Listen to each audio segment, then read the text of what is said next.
सभी का संस्कृत क्लासेज में हार्दिक स्वागत है। जैसा कि आप सबको विदित है, कारक और विभक्ति का जो सामान्य परिचय है उसका अध्ययन हमने कर लिया है। आज हम कर्ता कारक व प्रथमा विभक्ति का अध्ययन करेंगे।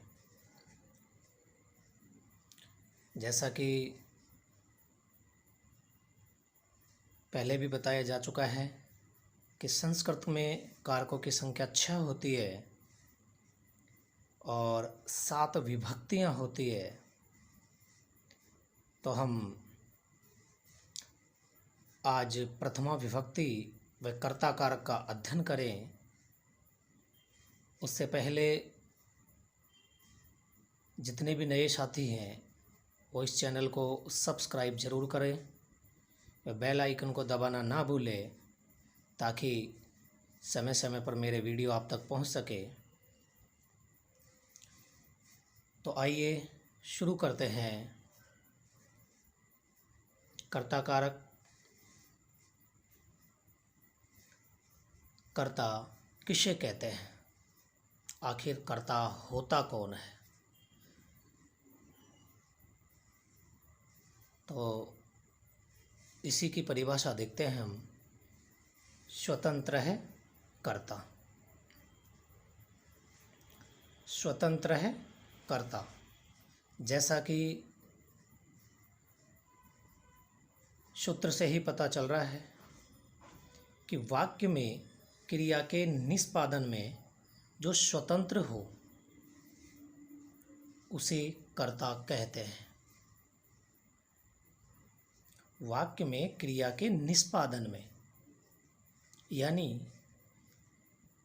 क्रिया को पूर्ण करने में जो स्वतंत्र हो या स्वतंत्र होता है उसे ही कर्ता कहते हैं। या सीधे शब्दों में अगर हम कहें तो जिसके द्वारा क्रिया को पूर्ण किया जाता है वही कर्ता होता है। जैसा इन उदाहरणों में बताया गया है। तो आइए देखते हैं उदाहरण। शिष्य है पाठम पठति। शिष्य है पाठम पठति। तो यहाँ जो पठ धातु है, पढ़ने का जो कार्य है वो शिष्य के द्वारा किया जा रहा है। अतः पढ़ना जो क्रिया है उसको पूर्ण करने के लिए शिष्य स्वतंत्र है। अतः शिष्य कर्ता हो गया। और जैसा कि सामान्यतः देखा जाता है कि कर्ता में प्रथमा विभक्ति का प्रयोग किया जाता है। देखते हैं दूसरा उदाहरण। छात्र है क्रीडति। छात्र है क्रीडति। जो क्रीड धातु है खेलना, उस खेलने की जो धातु है उसको पूर्ण छात्र कर रहा है। अतः यहाँ छात्र करता हुआ, अर्थात जो खेलना क्रिया है क्रीड वो छात्र के माध्यम से पूरी हो रही है। अतः छात्र खेलने के लिए स्वतंत्र है। छात्र यहाँ कर्ता हुआ। जैसा कि कर्ता में प्रथमा विभक्ति होती है। अतः छात्र है क्रीडति, शिष्य है पाठम पठति। तो जो क्रिया को संपादन करने में स्वतंत्र होता है उसे हम कर्ता कहते हैं। आइए शुरू करते हैं अगला सूत्र। प्रातिपदिकार्थ लिंग परिमाण वचन मात्रे प्रथमा। प्रातिपादिकार्थ लिंग परिमाण वचन मात्रे प्रथमा, अर्थात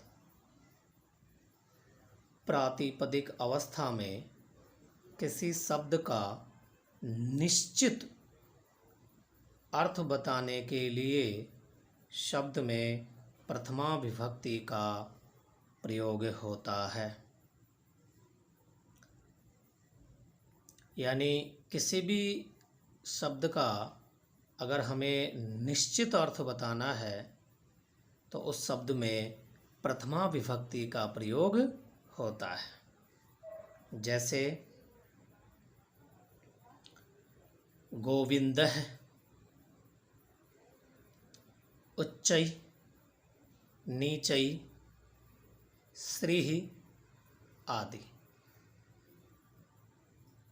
यहाँ गोविंद है पुल्लिंग है, एक निश्चित अर्थ है। उच्चै अव्यय शब्द है, नीचै ये भी अव्यय शब्द है, और श्रीः स्त्रीलिंग का शब्द है। अतः किसी भी शब्द का निश्चित अर्थ अगर हमें प्रातिपदिक अवस्था में बताना है तो उस शब्द में प्रथमा विभक्ति का प्रयोग होता है। जैसे कि इन उदाहरणों में हो रहा है, गोविंद है, उच्चै, नीचै, श्रीः आदि।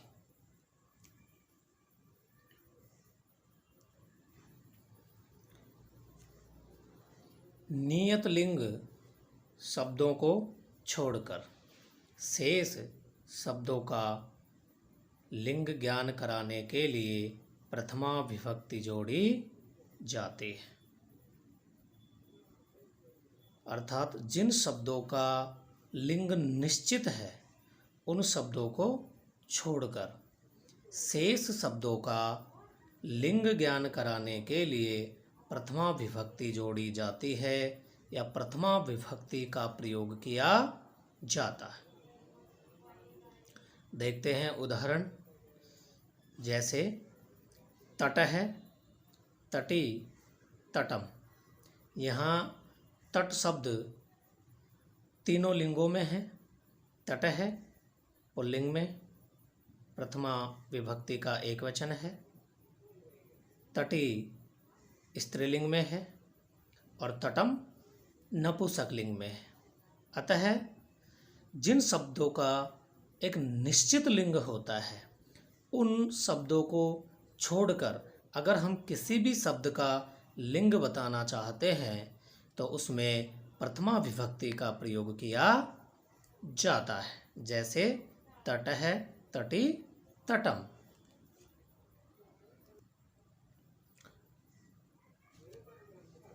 वस्तु का परिमाण या माप बताने के लिए प्रथमा विभक्ति प्रयुक्त होती है। देखते हैं परिमाण अर्थ में, तो किसी भी वस्तु का परिमाण यानी उसकी माप या तोल बताने के लिए प्रथमा विभक्ति प्रयुक्त होती है। यहाँ परिमाण का अर्थ मापना या तोलना होता है। जैसे द्रोणों व्रीह, द्रोण भर चावल। सेरो गोधूमः, सेर भर गेहूँ, सेर भर गेहूँ। अतः किसी भी वस्तु का परिमाण या माप बताने के लिए भी प्रथमा विभक्ति प्रयुक्त होती है। अब देखते हैं वचन यानी संख्या के अर्थ में, तो केवल वचन का ज्ञान कराने के लिए प्रथमा विभक्ति प्रयुक्त होती है। केवल वचन या संख्या का ज्ञान कराने के लिए प्रथमा विभक्ति प्रयुक्त होती है। जैसे एक है, द्वो बहवः, एक संख्या का ज्ञान हो रहा है, दो संख्याएं, बहवः बहुत सी संख्याएं।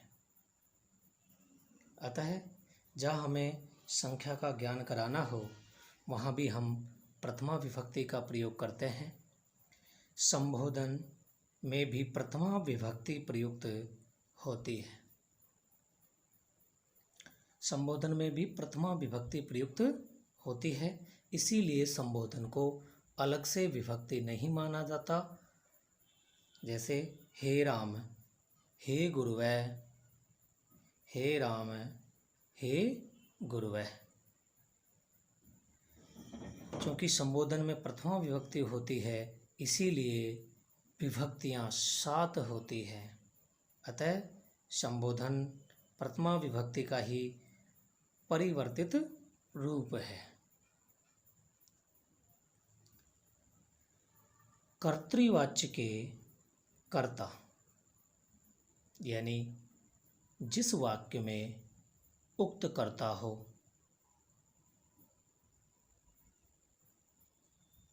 उक्त कर्ता कर्तृवाच्य में होता है। अतः कर्तृवाच्य के कर्ता में प्रथमा विभक्ति होती है। कर्तृवाच्य के कर्ता में प्रथमा विभक्ति होती है।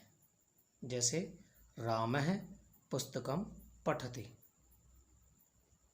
यहाँ उक्त कर्ता है, अर्थात कर्तृवाच्य का वाक्य है, कर्ता की प्रधानता है, इसलिए जो राम शब्द है उसमें प्रथमा विभक्ति हुई। रामः प्रथमा विभक्ति का एक वचन है। रामः पुस्तकं पठति, राम पुस्तक पढ़ता है। तो जहाँ भी कर्तृवाच्य का वाक्य होगा और वाक्य में जो कर्ता है उसमें हमें प्रथमा विभक्ति का प्रयोग करना है। कर्मवाच्य के कर्म में प्रथमा विभक्ति होती है। कर्मवाच्य के कर्म यानी उक्त कर्म में, और उक्त कर्म कर्मवाच्य में होता है, क्योंकि कर्मवाच्य में जो कर्ता होता है वो तृतीय विभक्ति में होता है, जबकि कर्मवाच्य के जो कर्म है उसमें प्रथमा विभक्ति होती है। दोनों ही नियम बहुत ही महत्वपूर्ण है। ये नियम आपके वाच्य परिवर्तन में भी काम आएंगे, अशुद्धि संशोधन में भी काम आएंगे, अनुवाद प्रकरण में भी काम आएंगे और कारक प्रकरण में तो काम आ ही रहे हैं। अतः कर्मवाच्य के कर्म में प्रथमा विभक्ति होती है, क्योंकि कर्मवाच्य का जो कर्ता होता है उसमें तृतीय विभक्ति होती है और जो कर्म होता है उसमें प्रथमा विभक्ति होगी, क्योंकि कर्मवाच्य में जो कर्म होता है वो उक्त कर्म होता है। जैसे रामेण पुस्तकं पठ्यते, रामेण पुस्तकं पठ्यते, राम के द्वारा पुस्तक पढ़ी जाती है। बालकः पाठः पठ्यते।